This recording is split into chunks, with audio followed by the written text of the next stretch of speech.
It's the Daily Dog. Hey y'all, welcome back to the Daily Dog. Thanks for being with me today as we get to a Friday and the end of another work week. And y'all know what happens on Fridays. It is time for a Masterpiece Friday, and I am excited again today. All this month, we have been going back and closing the loop on these albums that I've listened to about half of, and I need to listen to the rest of. We started with Machine Head by Deep Purple. We did the last half of that album. Dark Side of the Moon, did that one. And today we're looking at Tubular Bells from Mike Oldfield and side 2 of that classic album. We listened to side 1 of this album all the way back on December 3rd of 2021 as we were celebrating reaching 150,000 subscribers. Well, we're well over 200,000 now, thanks to all of you. And it is time to go back and listen to this album. On side 1, I had access to a score, a sheet music version of that recording. This time I'm just listening to the studio audio from the recording. Tubular Bells was the debut album from Mike Oldfield. It was released in 1973. He was 19 years old when he recorded it. And of course, the claim to fame for this album is the usage of its opening theme in the horror film The Exorcist. And as I came into this album, that's how I knew it, from its affiliation with that particular movie, but I hadn't ever listened to the album, and so I was very taken by the first side, and now it's time to get to side 2. This album was recorded at the Manor Recording Studio in Oxfordshire, England. He recorded side 1 in just a week in November of 1972, and then he came back during February and March and a little bit of April in 1973, having to record at odd times and in chunks, in pieces, because he had to work whenever the studio had free time. So that's how he had to finish the album. And it's a good thing that he did, because it ended up winning a Grammy in 1972 for Best Instrumental Composition, and the album was inducted into the Grammy Hall of Fame in 2018. So Mike Oldfield is the composer of this, and he also plays most everything that we hear. He is on the pianos, he plays a glockenspiel, he's on organs, he plays the bass, he plays guitars, he's on percussion, and I think playing some timpani. He does some vocals and some tape effects. He is joined by Steve Broughton on the drums, Lindsey Cooper on the double bass, John Fields on flutes, and Mundy Ellis, Sally Oldfield, and Vivian Stanshall on backing vocals. I am excited today, my friends, because I am breaking in a brand new pair of headphones. These are Grado RSX1. Sorry, let me say that again, RS1X. And thanks to Barry for helping me to acquire these, as I have got to hear them a little bit. They are the most unreal sounding headphones that I've ever come across, and so I'm just breaking them in a little bit. I look a little bit like Princess Leia with these on, but y'all, the sound is unbelievable. So I am eager to listen to Tubular Bells Side 2 by Mike Oldfield. It is a long composition. It's a whole album side, and I think most of it is instrumental. I think there's just a little bit of vocalizing in this, but I think we've got a pretty much an instrumental piece. So strap in, grab a drink, grab a snack, whatever you want to do, play along. I've got my keyboard here. I may find myself drifting towards it as we go, just to play along a bit. But let's get into it, y'all. Masterpiece Friday, Tubular Bells, finally, side 2 from Mike Oldfield, and away we go, y'all. Here we go.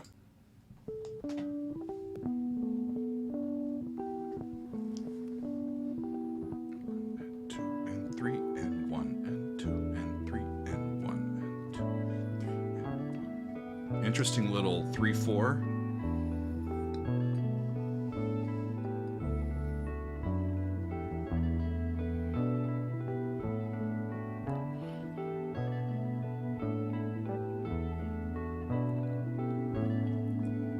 So he's got 3/4 going while the bass is kind of doing a 6/4 pattern, or 6/4, 6/8 pattern. 1, 2, 3, 4, 5, 6, 1, 2, 3.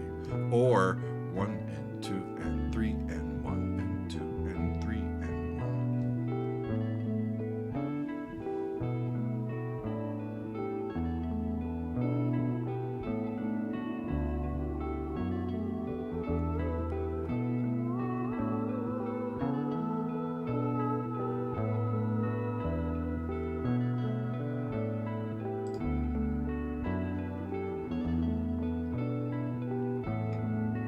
Boy, it's really hypnotic.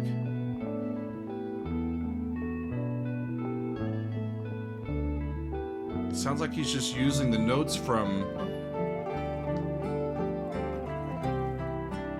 Not anymore. I was thinking E minor.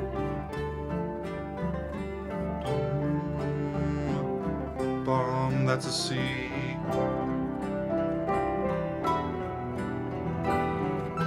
Okay. F, G. Ah, D. D minor. Ah, C. Lovely.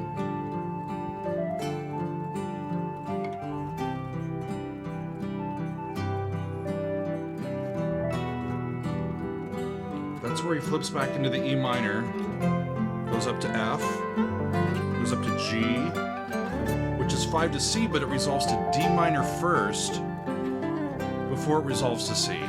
That's an interesting little motion there.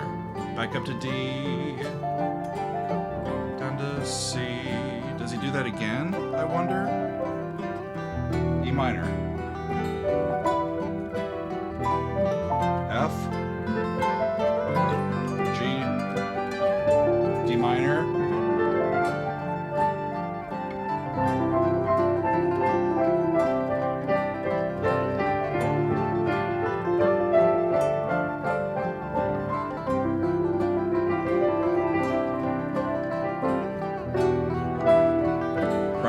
Right back to E minor.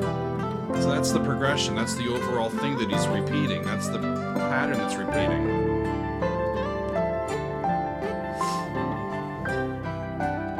Beautiful. Absolutely beautiful, especially with the acoustic guitar in there.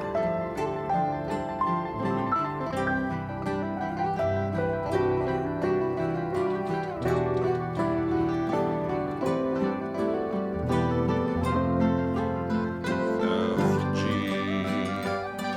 D, before it goes down to C. Beautiful. Back up to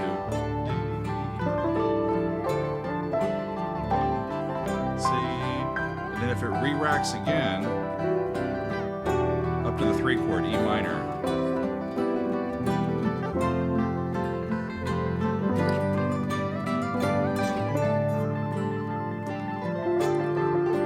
I don't know if it's just my headphones, but I feel like I am right in the room with him. The fact that this is just a bunch of overdubs played by the same guy, the cohesiveness of the recording is pretty astounding.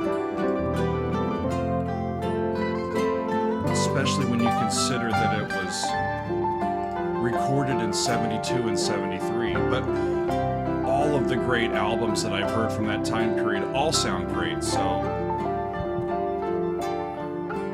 just get in line, Mike. Excellent music.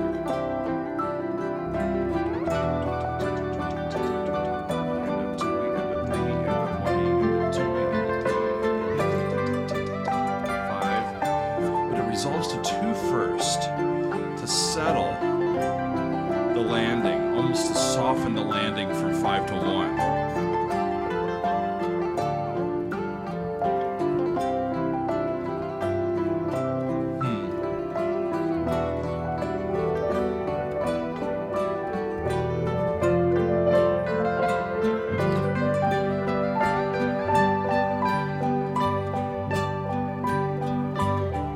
Yeah, see.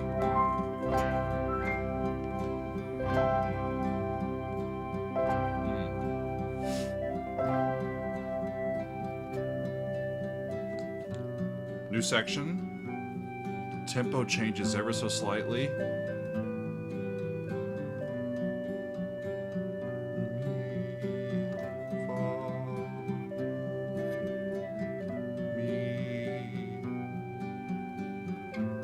They're in a new key. He's in a new key. Re, do, that's a G. Huh. Now the C sounds like a 4 chord. Huh. Up to 6. F natural. Now he's going back to C because of the use of the F natural. Yeah. sneaky, Mike.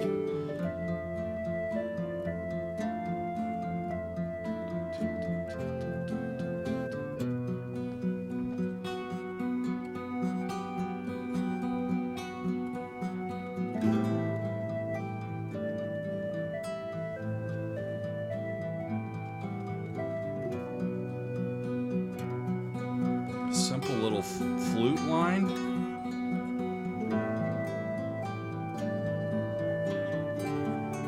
It's not as rhythmically active. There's a brightening.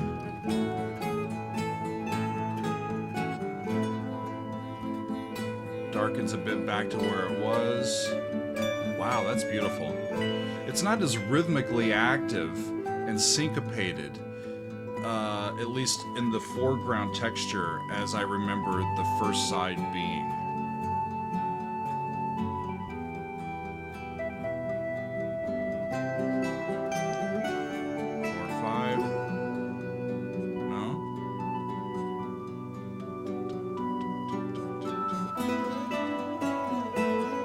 Using so much of pentatonic scale patterns in his melodies that he can very easily slip from one key area into another without it sounding like it's being shaken up at all. Still in that 3, 2, and 3, and 1, and 2, and 3, and...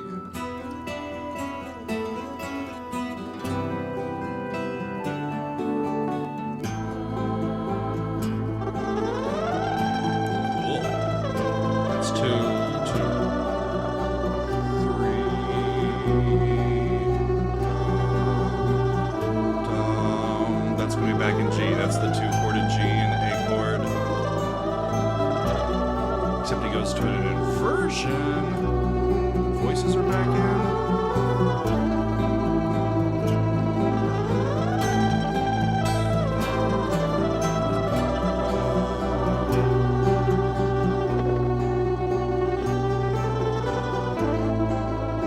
Sounds like a little Spanish guitar.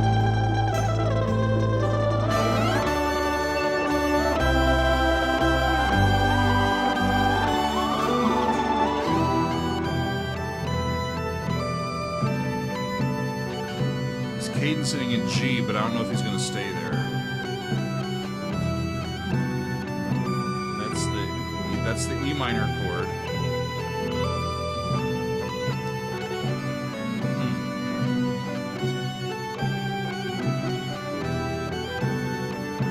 I think I should just sit back and relax and enjoy the listen, don't you think? Cheers, y'all.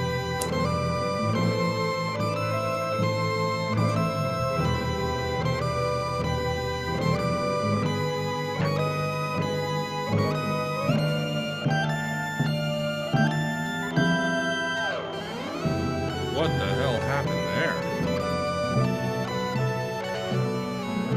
It's got some parallel motion coming in. The parallel motion makes it sound more ancient, right? Almost exotic.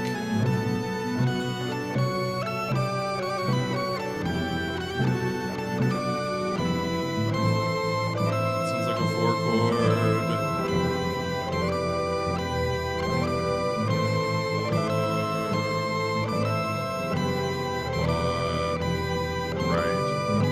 But then that chord is funky, whatever that is. And then that resolves a tritone.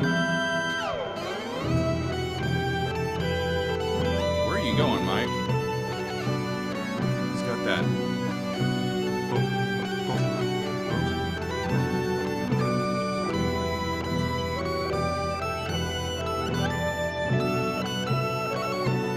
It's just fascinating to hear sounds that sound ancient if they weren't played on modern instruments, you know? Very cool. Sounds like 4, 1. It goes up a major third to a minor chord, then up a tritone, I think.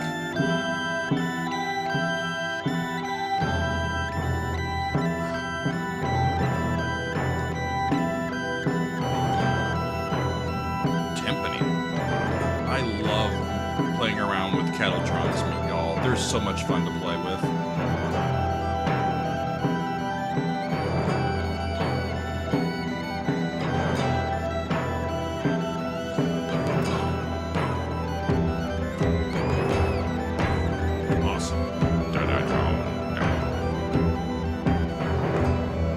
Tubular Bells goes heavy metal.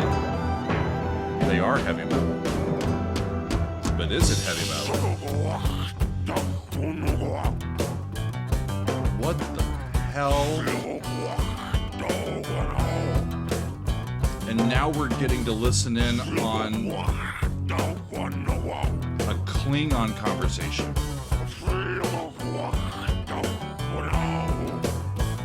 Didn't study Klingon in school.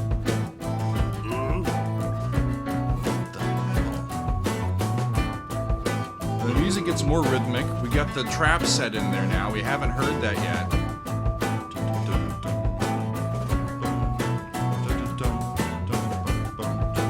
3 and 4 and right, so it goes into 4 as well.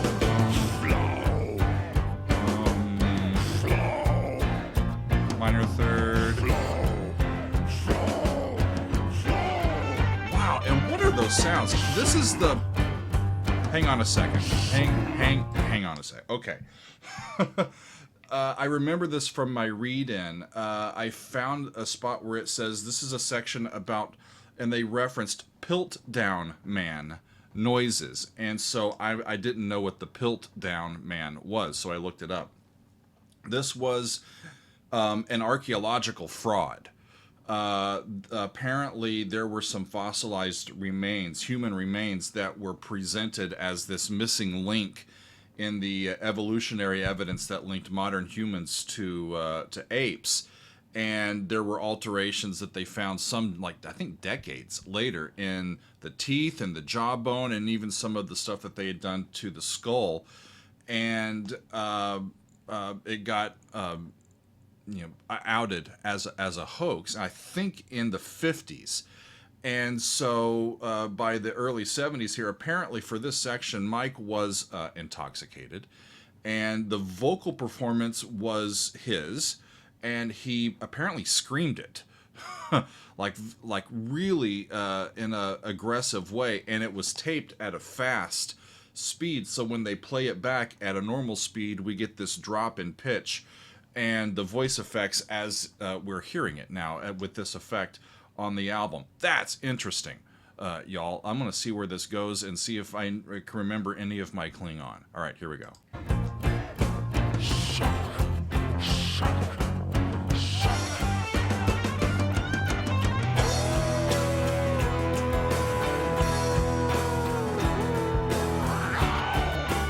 Now it was howling a little bit.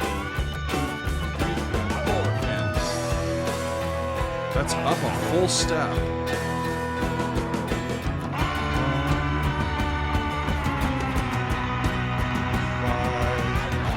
4. Cool.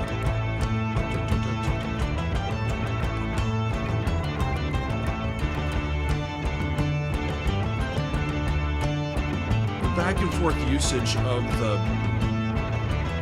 the rock and roll instruments versus the orchestral instruments just makes this a sound that's just so unique.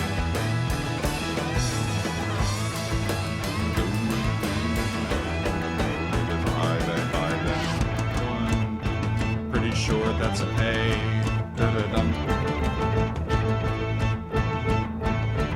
Yep.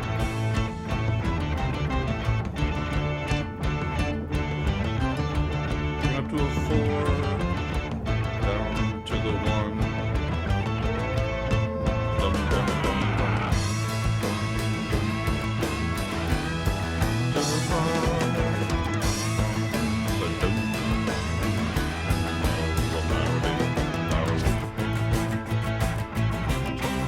Woo!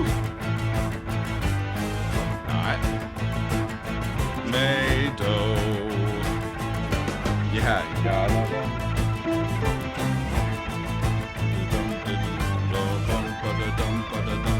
May-do, and then pentatonic, sol-te-do. change it up on me, Mike. I know, Mike. I know. I can't believe they did that either, Mike. It's just a shame. I mean, what are you gonna do? Really? I feel your pain, Mike.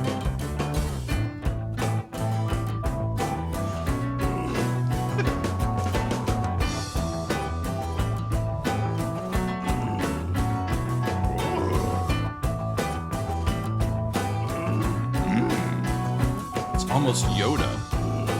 Oh, yes.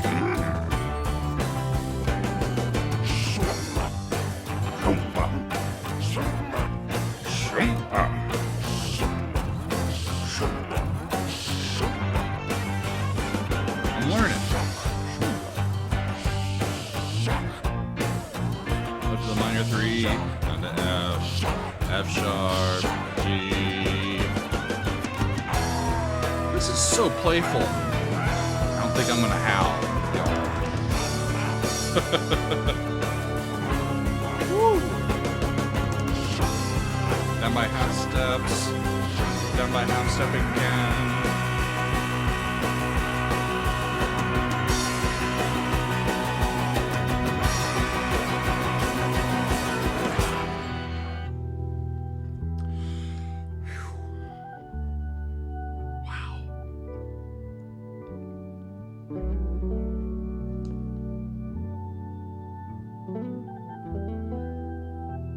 Where did you land?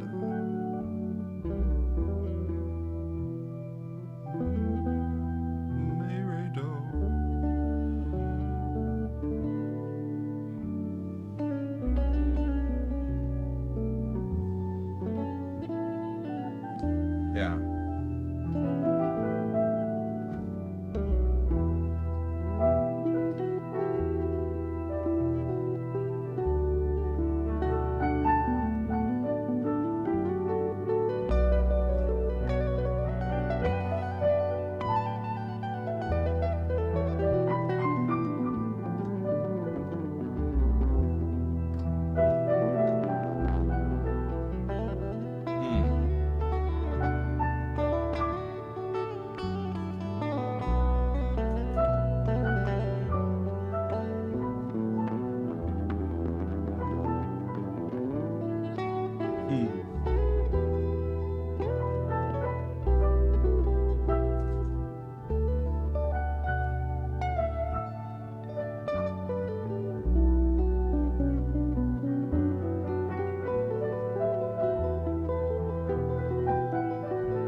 He's going back and forth, just playing in E minor pentatonic notes.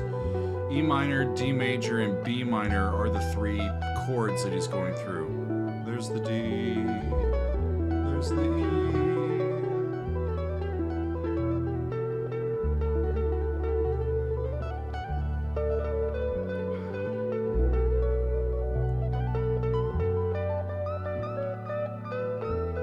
Beautiful guitar. I'm getting major Steve Howe vibes from this Spanish guitar style of playing.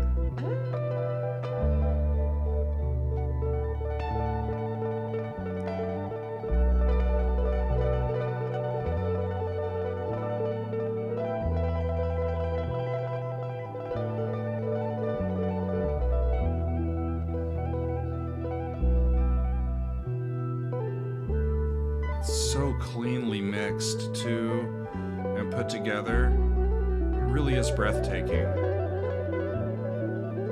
The 3-dimensional nature of all these different parts that are just slightly different rhythmically than each other.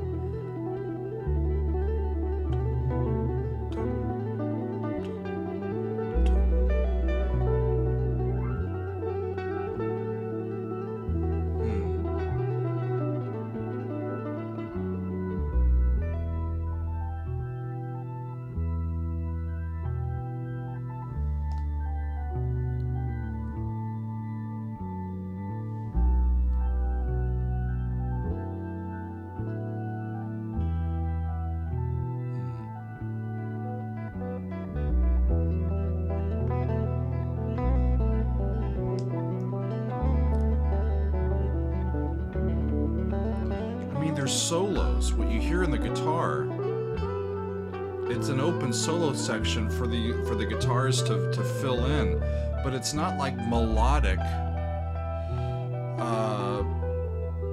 like take you on a journey type solo. It's rhythmic, sort of emotional states of being type of solos that interlock with each other.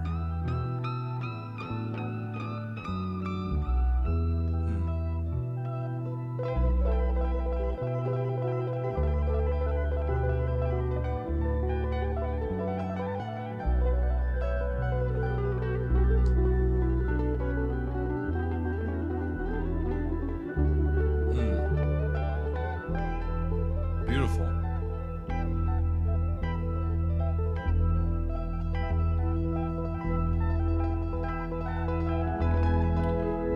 Turns major. Gets brighter. Major 4. Over the E pedal.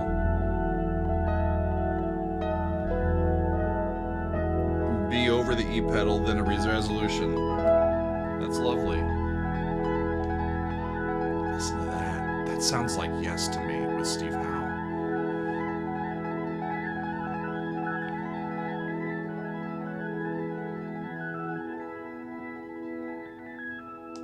We've still got a few minutes left.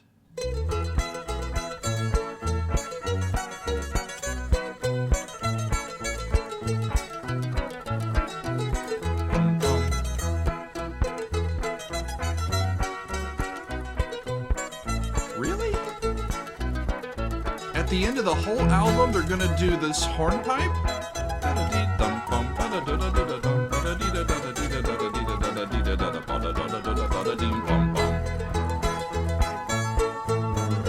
Five to five, then 4, 1, 1. Faster.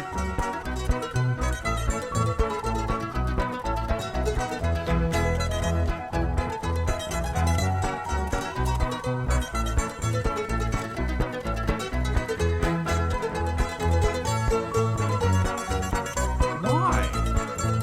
That's my question. I feel like I'm in a Popeye cartoon at the end of this.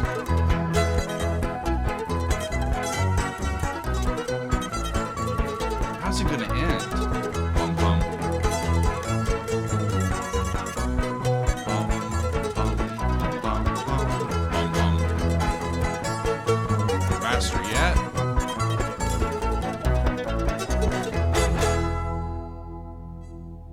After all that, let's finish with something completely different. Wow. Amazing. Strange ending. I don't know if I vibe with the ending. From my notes, be careful with these. Beautiful. From my notes, that last little section is called the Sailor's Hornpipe, and it's this famous melody that I think originally is from around the turn of the 19th century. It has its origins in the Royal Navy. I remember it from watching Popeye like cartoons as a kid before they go into "It's Popeye the Sailor Man," you know, and so that's weird though. If I was about to say before that last little section, it's only like a minute and a half, less than 2 minutes long, that last little section of the entire album. It's almost a 50-minute album, and they're going to take the last 2 minutes and throw in the Sailor's Hornpipe. I was about to say before that section came in that I think side 2 is a more cohesive and interesting and beautiful listen than the first one. I almost liked it better, but that ending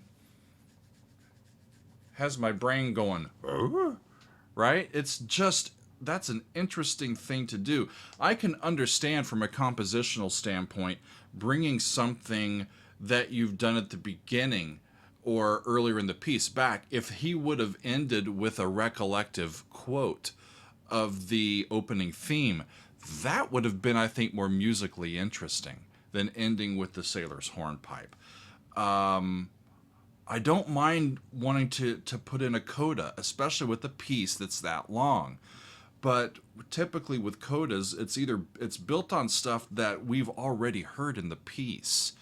And then it just brings everything to a conclusion and puts a nice bow on it. That confused me more than it helped park the piece for me. But that's what he did, and as artists, why the hell not, right? Like, hey, we should put in the sailor's hornpipe. Go for it. Whatever you want to do, Mike. What a fascinating album that is. I know that there are some follow-ups to that one that he has put out. I have not heard those either. Maybe we will get to those at some point in the future. But that is all for today and this week. Y'all, thank you for being with me and for supporting the channel. I appreciate you all, and we will see you next time on another edition of The Daily Doug.